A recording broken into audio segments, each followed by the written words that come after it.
එතුමා අද දවසේ කතා බහ කරනවා.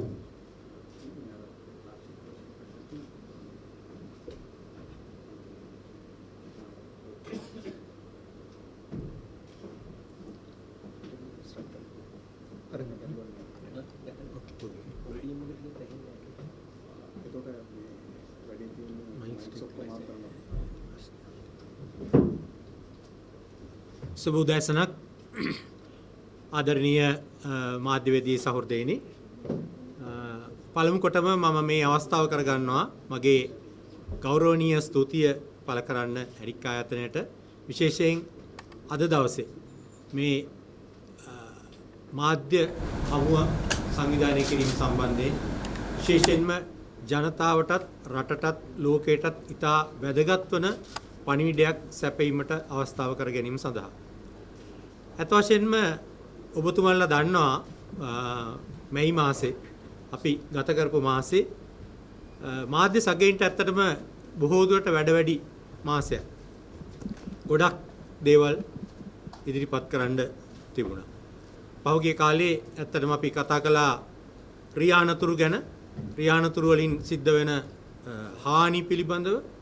ඒ වගේම මේ දවස්වල අපි කතා කරනවා ඩෙන්ගි පිළිබඳව. ඒ වගේම යුද සැමරුම් සතියක් තිබුණා. 30 අවුරුදු යුද්ධයක අවසානයේ තිබිච්ච අහිමි වූ ජීවිත පිළිබඳ මිනිස්සු කතා කළා. මේ හැම දෙයක් පිළිබඳවම අපි සමාජයක් හැටියටත් මාධ්‍ය සගයන් හැටියටත් ඉතාමත් සහ කම්පිතව මේ අහිමි වූ ජීවිත දිහා අපි බලාගෙන හිටියා. නමුත් ඇත්ත වශයෙන්ම අපි මේවා අව탁සිරුවට ලක් කළ යුතු නැහැ. සැබවින්ම ඒ ජීවිත අහිමි වීම. නමුත් මේ සියල්ලටම වඩාත් ප්‍රබලව අපේ රටේ, අපේ කලාපේ, එහෙම නැත්නම් ලෝකයේ පුරාම ජීවිත අහිමි කරන, ජීවිත බිලිගන්න ප්‍රධාන සාධකයේ පිළිබඳ අපි ඇත්තටම අපේ අවධානය ඇති තරම් යොමු වෙලා තියෙනවද කියන එක. උදාහරණයක් හැටියට ගත්තොත් මම නිකන් උදේ අද බැලුවා, උදේ මේ අවුරුද්ද තුල ඩෙන්ගි මරණ වාර්තා වෙලා තියෙනවා 10කට ආසන්න ප්‍රමාණයක්.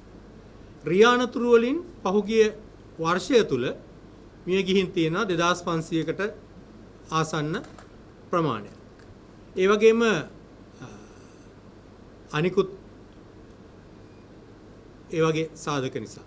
නමුත් දුම්කොළ නිෂ්පාදන සහ දුම්කොළ ආශ්‍රිතව මේ රටේ වර්ෂයකට සිදුවන මරණ සංඛ්‍යාව 15000කට ආසන්නයි. ඇත්ත වශයෙන්ම අපි යුද්ධය ගැන කතා කළාට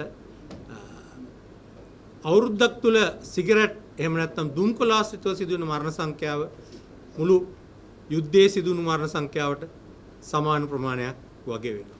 ඒතකොට රියානතුරු වගේ දේවල් අපි ගැන අපි ඉහලින් කතා කළත් ඊට වඩා අති විශාල ප්‍රමාණයක් මේ දුම්කොළ කියන සාධකය නිසා මේ රටේ ජනතාව මරණයටපත් වෙනවා. අනේ ඒ නිසා තමයි අද අපි මේ දවස විශේෂයෙන්ම තෝරාගෙන තියෙන්නේ මේ දුම්කොළ වලින් වන හානිය පිළිබඳව ඇත්ත වශයෙන්ම ජනතාව අතරට ගෙනියන්න, ජනතාව දැනුවත් කරවන්න, ජනතාව සවිඥානිකව කරගන්න. ප්‍රශ්නේ තියෙන්නේ මේ දුම්කොළ හානිය කියන එක ඇත්ත වශයෙන්ම පුද්ගලික ප්‍රශ්නයක්. දුම්පානය එහෙම නැත්නම් බුලත් පිට එක්ක දුම්කොළ හපන එක මේක පුද්ගලයන්ට භාවිතා වෙච්ච ඉන්ඩිවිජුවල් ඉෂුව එකක්ද එහෙම නැත්නම් තමන්ට සිද්ධ වෙන හානියක්. එහෙම ප්‍රශ්නයක් නෙමෙයි අතට මෙතන තියෙන්නේ. දුම්කොළ මගින් සිදු කරන හානිය සංවිධානගතව මුළු සමස්ත සමාජයක් කරා ගෙනියන හානිය. අත් වශයෙන්ම දුම්කොළ වල ප්‍රශ්නේ තියෙන්නේ තනි පුද්ගලයෝ පාවිච්චි කළාට අන්තිමේදී පුද්ගලයන්ට මේකෙන් ගැලවෙන්න බැරි තත්ත්වයක් තියෙනවා. ඒ කියන්නේ දුම්කොළ කියන සාධකය ඇබ්බැහි වන ද්‍රව්‍යයක් නිසා. මොකද ඒකට පුරුදු වෙච්ච පුද්ගලයෙක් එතනින් ගලවා ගැනීම අතිශයින්ම අපහසුයි. අන්න ඒ නිසා තමයි බොහෝ විට මේ දුම්කොළ සමාගම් කුඩා දරුවන් එහෙම නැත්නම් පාසල් දරුවන් අලුත් ජෙනරේෂන් එකට මේ දුම්කොළ පුරුදු කරන්න උත්සාහ කරන්න. මොකද එහෙම පුරුදු කරපුවාම පරම්පරාවක්ම ඉස්සරහට ඔවුන්ගේ පාරිභෝගිකයෝ බවට පත් වෙනවා.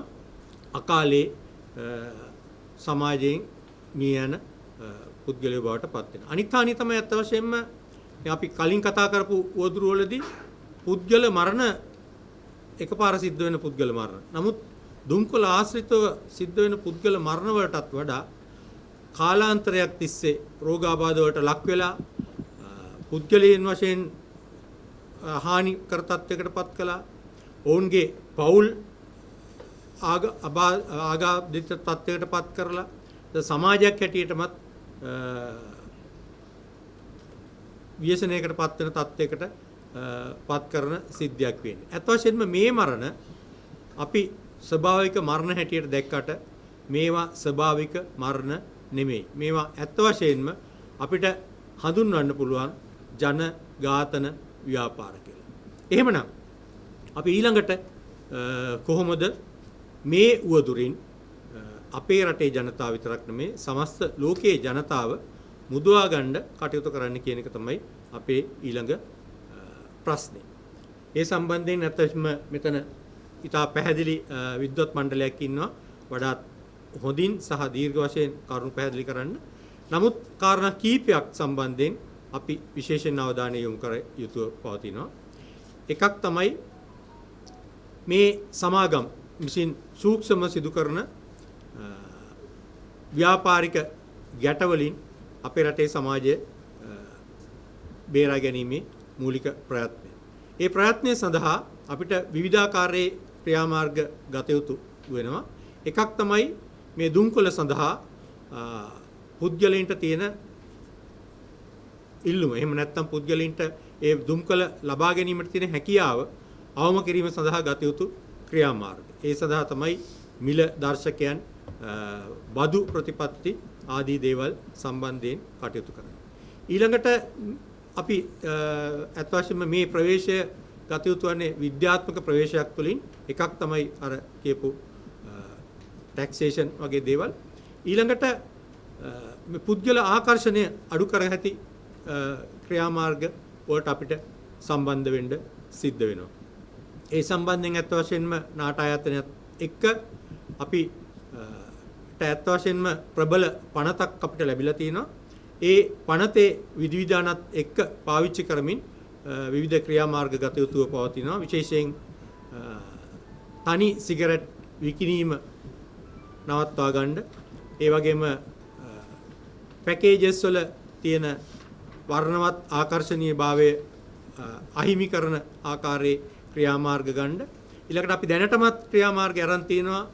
සිගරට් පැකට්ටුවක 80%ක විතර ප්‍රමාණයක් පික්ටෝරියල් එහෙම නැත්නම් රූප සිගරට් වලින් එහෙම නැත්නම් දුම්කොළ වලින් සිද්ධ වෙන හානිය ප්‍රචාරණය වෙන රූප පත් කරන් ඇතුල් කරන්න. නමුත් මේ රූපවල අපිට තියෙන එක ගැටලුවක් තමයි මේ රූප ඇත්ත වශයෙන්ම කාලෙන් කාලයට අපිට වෙනස් කළ යුතු වෙනවා. නමුත් අපි බොහෝ කාලයකදී මේ දේවල් අපිට සිද්ධ කරලා නැහැ. ඊළඟට අපිට ඇත්ත වශයෙන්ම ප්‍රචාරණ කටයුතු වල අපි ඉතා පැහැදිලිව අපි දැකලා තියෙනවා, අපි අධ්‍යයනය කරලා තියෙනවා මේ මිනිමරු සමාගම්. මම එහෙම කිව්වට මම හිතන්නේ වරදක් වෙන්නේ නැහැ. මේ සමාගම් විවිධ උපාය උපක්‍රම භාවිතා කරනවා ජනතාව අතරට යන්න ඉතාම සූක්ෂමවරින්. ඩිරෙක්ට් ඒ කියන්නේ ඍජු ප්‍රචාරණ කටයුතු වල නොයදුනත් ඍජු නොවන ප්‍රචාරණ කටයුතු විවිධ උපාය උපක්‍රම පාවිච්චි කරලා ප්‍රචාරණ කටයුතු කරනවා. ඒ සම්බන්ධයෙන් විශේෂයෙන් මේ වෙනකොට YouTube එහෙම නැත්නම් සමාජ මාධ්‍ය තුල ඒවා සංසරණය වෙමින් පවතින අවස්ථා ගොඩක් තියෙනවා. මේ සම්බන්ධයෙන් ගත හැකි නීතිමය ක්‍රියාමාර්ගවල අපිට යම්කිසි බාධාවල් තියෙනවා. මේ වගේ ප්‍රශ්න සම්බන්ධයෙන් අපිට ඉස්සරහට කතා කරන්න සිද්ධ වෙනවා. ඉතින් කෙටි කළොත් අත් වශයෙන්ම අපිට ඊළඟට ඉදිරි ක්‍රියාමාර්ග සම්බන්ධයෙන් අපි කතා කළොත් අපිට ප්‍රධාන වශයෙන් පවතින නීති ක්‍රියාත්මක කිරීම, අවශ්‍ය අනිකුත් නීති ඉදිරියට ගෙනීම, මිල පාලනය සහ ජනතාව අතරට දුම්කලාස්ථිත නිෂ්පාදන ඉදිරියට යන්නේක වළක්වා ගැනීමට කටයුතු කිරීම, දරුවන් සහ අනිකුත් යෞවන කණ්ඩායම් ඉලක්ක කරගනිමින් විශේෂයෙන්ම කරන ප්‍රචාරණ කටයුතු වලට ඇති කරන බාධා සහ නව නීති සම්පාදනය ඉතාමත් වැදගත් කොටසක් වෙනවා. ඒ අතරින් මම විශේෂයෙන් තව දෙයක් හඳුන්වා දිය යුතු වෙනවා. ඇත්ත වශයෙන්ම මේ රටේ මෙවැනි ආයතන සහ විවිධ පුද්ගලයන් විසින් කරන ලද විශේෂ දායකත්වය නිසා අපි දකිනවා යම්කිසි දුම් පානය කිරීමේ යම්කිසි අඩුවීමේ ප්‍රවණතාවය. නමුත් අවාසනාවකට අපි දකිනවා දුම් රහිත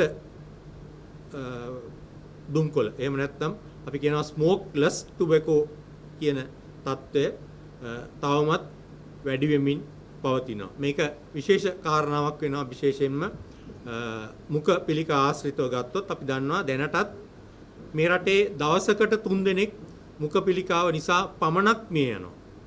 ඒකට මේ මරණ සහ ඒ මරණ වලින් අගතියට පත්වන පෞල් සමාජ අපිට අනිවාර්යයෙන්ම ඊටම පහසුවෙන්ම නවත්වා ගත හැකිව තියෙනවා. ඒ සම්බන්ධයෙන් විශේෂයෙන්ම අපිට ගැටලුවක් පවතින්නේ බුලත් පිට හා ආශ්‍රිත දුම්කොළ නිෂ්පාදන වලදී මේ සම්බන්ධව තියෙන සංස්කෘතික බැඳීම්. ඒකට අපිට මාධ්‍යවේදී සගයින්ගෙන් ඔබතුමන්ලගෙන් අපි විශේෂයෙන් ඉල්ලන්න සිද්ධ වෙනවා මේ සටන සඳහා එහෙම නැත්නම් මේ ක්‍රියාමාර්ග ගනිද්දී ඔබතුමන්ලගේ සහාය ඉතාමත් වැදගත් වෙනවා.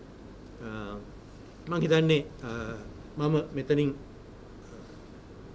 නවත්තන්න බලාපොරොත්තු වෙනවා. ඉදිරියේ මේ සම්බන්ධ සංඛ්‍යාත්මක දත්ත සහ විශ්ලේෂණාත්මක විග්‍රහයන් මගේ අනිකුත් ආදරණීය සගයන් කරුණතේ මම බලාපොරොත්තු වෙනවා. ස්තුතියි.